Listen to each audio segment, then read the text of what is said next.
We had 2 hours of very exciting debate. What was the most enduring point that came across to you? Well, I think the main point is that this general election has actually generated far more interest than I had initially thought it would. I do not detect apathy. In fact, I detect a lot of interest, and you see that by the turnout at the election rallies, particularly for the SDP and Workers' Party. So I think Singaporeans being interested and not being indifferent is a very, very good thing for this country. Are the people on the ground really getting engaged with the parties? I think they are getting engaged, but the people on the ground have their own particular favorites. Definitely the WP is in a different category altogether, right at the top tier of opposition parties, and that is why it is drawing such large turnouts at its election rallies. A lot of people are able to relate to the WP in terms of what the party stands for. Is a centrist party and its personalities as well.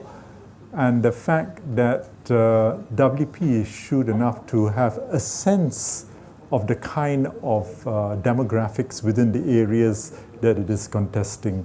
So I think that's a very important thing for the WP.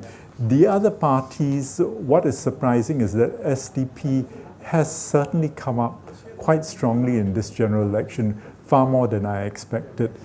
As for the other minor parties, they are still lagging behind. So really, it is the main contest is between the PAP and the WP, no question about it. And in the ultimate analysis, we will be seeing the vote share and the seat share in terms of the division of votes and seats, largely in terms of PAP and WP. Don't you think the ruling party with its 50-year track record has enough to show the public to say, look, we have made it and we can make it more for you in the future? I think that is an issue that seems to stress form over substance. Voters want to know exactly, precisely what the ruling party is going to do for them in the future. Talking about nostalgia, the last 50 years being a great deal of stability and relative prosperity for Singaporeans,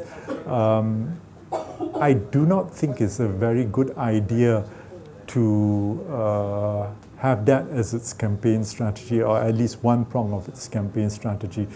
Voters want the ruling party, want the PAP to actually address some of the key issues which concern the voters. And one of that is definitely the immigration issue. And the other issues are related to cost of living, healthcare, housing, and transport.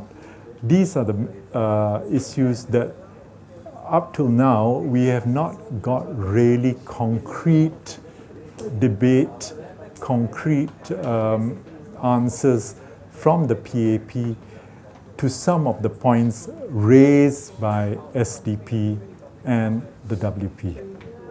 But don't you think the points you mentioned and the grey skies above are something you just can't just change overnight? You'll take more than a generation to solve all these problems. More than a generation, perhaps so, because you see, what we have is that we have an incumbent party, a governing party that is so heavily entrenched in Singapore that because it has such an overwhelming presence in Parliament, it can do whatever it likes. It is only when it faces a strong opposition, then I think you will likely get the ruling party being more receptive to wanting to address some of these issues. And frankly speaking, the argument could be made in some quarters that for every additional opposition MP in Parliament or opposition candidate that gets elected into Parliament, the more pressure will be applied on the PAP and the more concessions the PAP will make towards the electorate.